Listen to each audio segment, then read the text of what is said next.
sua Bíblia, lá no livro de 2 Crônicas 20, lá no versículo 12, 2 Crônicas 20, 12.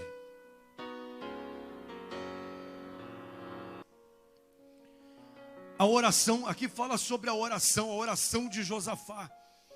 Quando Josafá estava cercado de inimigos, e chegaram para Josafá e disseram: Josafá, grande multidão está vindo, Josafá, e eles vão destruir tudo. Quando Josafá ouviu, Josafá falou com quem?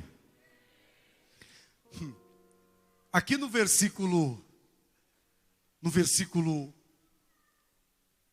8, vamos no 8 primeiro. Aliás, desculpa, no versículo 7. Versículo 7. Olha a oração dele. Ele disse: porventura, ó Senhor Deus, não lançaste fora os moradores desta terra de diante do teu povo de Israel, e não a deste para sempre a posteridade de Abraão, teu amigo? Habitaram nela e nela edificaram um santuário em teu nome, dizendo: se algum mal nos sobrevier, espada por castigo, peste ou fome, nós nos apresentaremos diante desta casa e diante de ti, pois o teu nome está nesta casa, e clamaremos a ti na nossa angústia, e tu nos ouvirás e libertarás. Quando os inimigos cercaram a cidade e não havia socorro, ele clamou a quem? Ele disse: Senhor, está escrito, Senhor, que se algum mal, esse mal, se alguma obra do diabo, se algum inimigo, se algum adversário, se alguma obra maligna vier contra nós, aí ele diz: a peste é doença. A peste é doença. Se vier a peste, se vier a espada, quer dizer, se alguém se levantar contra nós, se alguém tentar nos destruir, espada por castigo, peste ou fome, a miséria, ele disse: nós iríamos nos apresentar diante de ti nesta, sabe por quê? Nesta casa.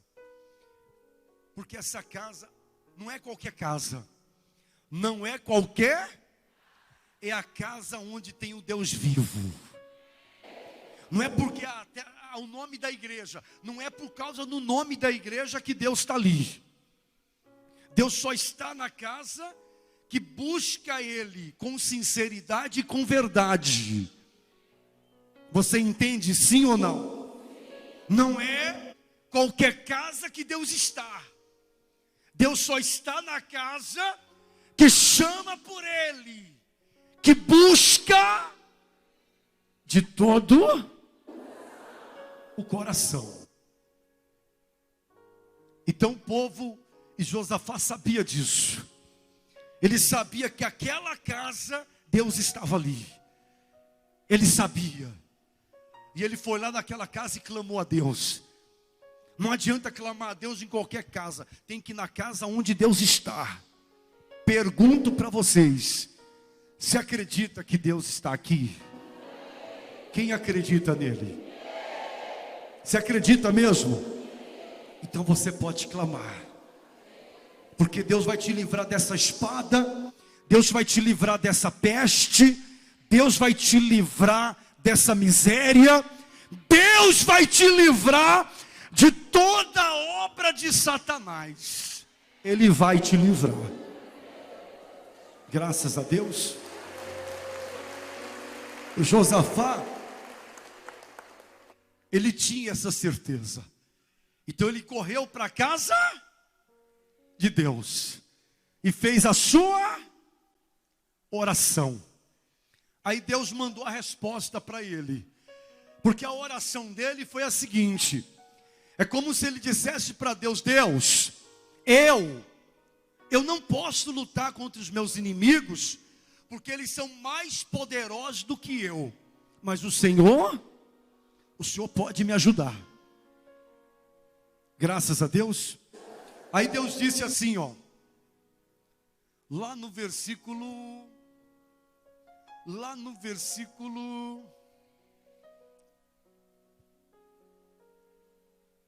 13, deixa eu ver. Aliás, no 14, ele diz: então veio o espírito do profeta,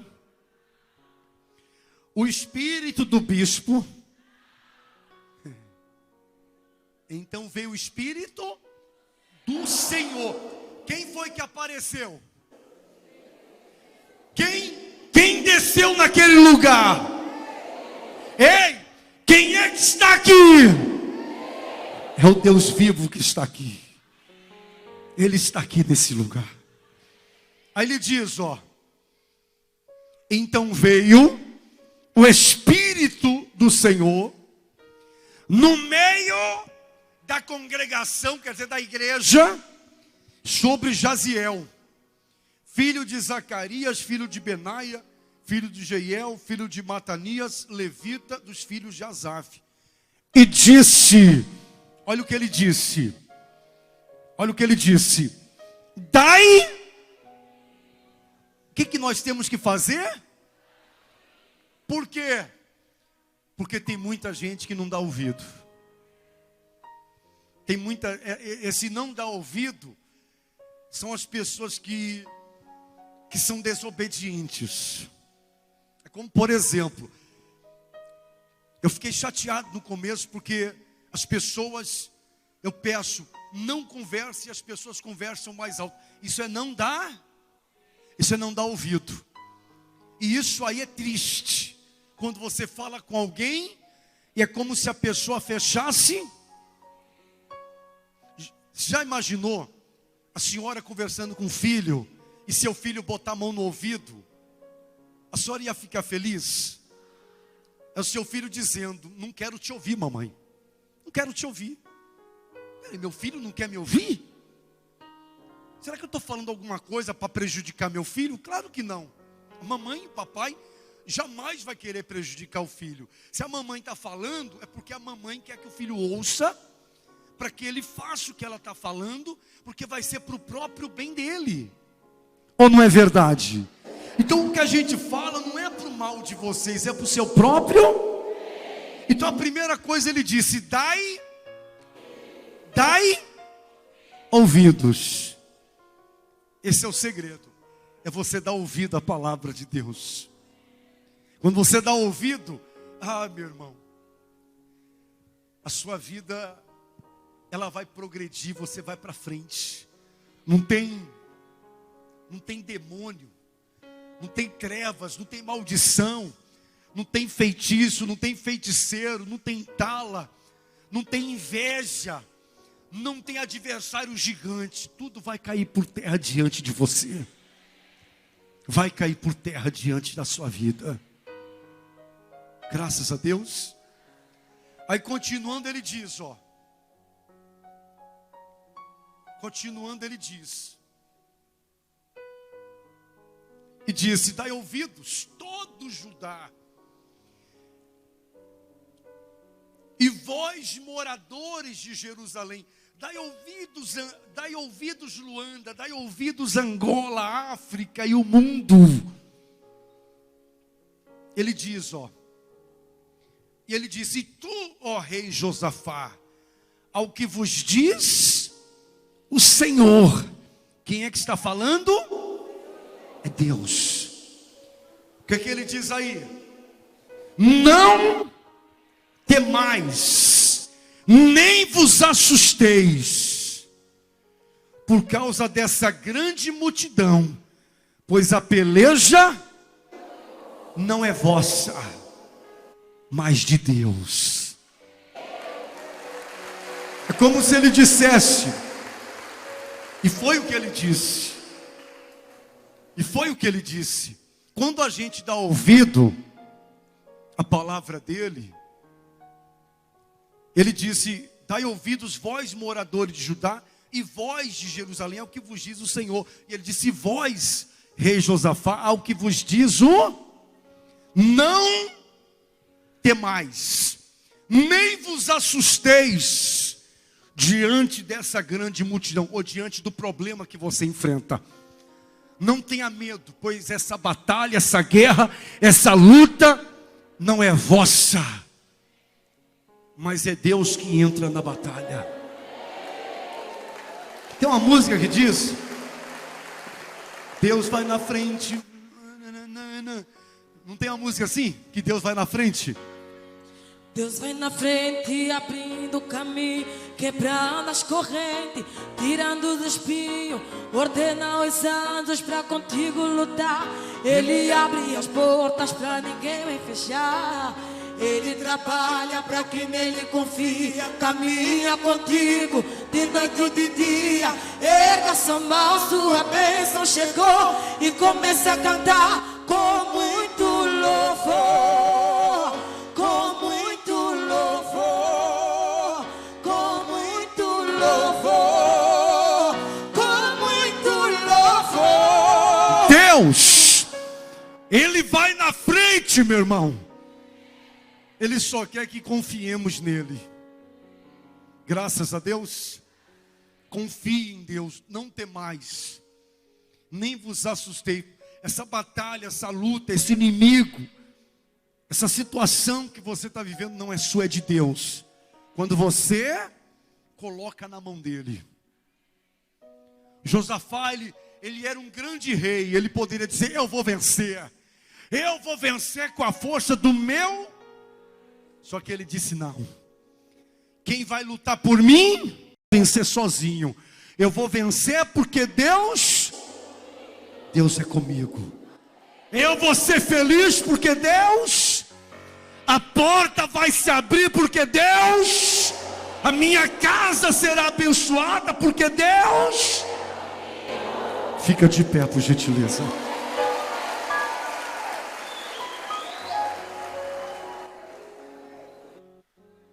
Quando você crê que Deus é com você, não temas. E você vai ver o que o bispo está dizendo para você, você vai ver acontecer na sua vida. Você vai ver acontecer. E depois você vai dizer: poxa, realmente, o bispo falou e do jeito que ele falou aconteceu. Não vai mudar em nada. Do jeito que eu estou a pregar para você, é o que vai acontecer na sua vida. Deus vai na frente. Mas se você der ouvidos,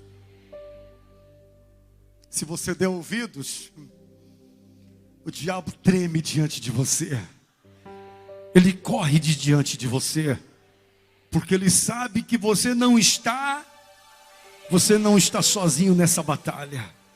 Jesus Cristo, o Senhor Jesus, está com você. Nos seus estudos, na sua casa, na sua família, no seu trabalho, naquela viagem que você tem marcado. Você vai viajar e ninguém vai te impedir. Ninguém vai impedir. Se você der ouvidos. Sabe? Às vezes a gente diz assim: poxa, se fulano tivesse me ouvido, não teria acontecido isso. Quem já ouviu muito isso já? Às vezes a gente tem esse problema de não ouvir conselhos, né? A gente não ouve, tem filho que não ouve conselho do pai. Depois o pai diz: está vendo, meu filho? Se você tivesse me ouvido. Eu já vi papai diante do corpo do filho, dentro de um caixão, falando para as pessoas: se o meu filho tivesse me ouvido, hoje ele não estaria nesse caixão. Quem já viu? Quem já viu isso? Por quê? Porque o nosso maior defeito é esse: é não dar ouvido. Mas quando você dá ouvido, meu irmão, o diabo passa longe de você. Ele passa longe. Você vai dizer: meu filho, Você vai olhar para o seu filhinho de casa, você vai dizer: meu filho é uma bênção, porque o meu filho me ouve, o meu filho ouve os meus conselhos. O filho que ouve o conselho do papai e da mamãe, esse filho, a vida dele vai ser brilhante, a vida dele vai ser a bênção. Filho, estuda. E o filho estuda. Amanhã, quando esse filho se tornar um doutor, ninguém vai dizer que é sorte. Vai dizer: foi Deus e foi os conselhos do papai e da mamãe. Ele ouviu o conselho. Graças a Deus. Quem ouve conselho é abençoado. Quem não ouve conselho, me desculpa, cai em desgraça. E nós não podemos aceitar isso. Isso aqui é para mim, até para os pastores. Quando ouve os nossos conselhos, o ministério dele é abençoado. Quando ele não ouve, o ministério dele é uma derrota. Mas quando ele ouve, a bênção vai com ele. Aonde ele pisa os pés, a multidão está ali, vendo Deus na vida daquele homem de Deus. Amém, gente?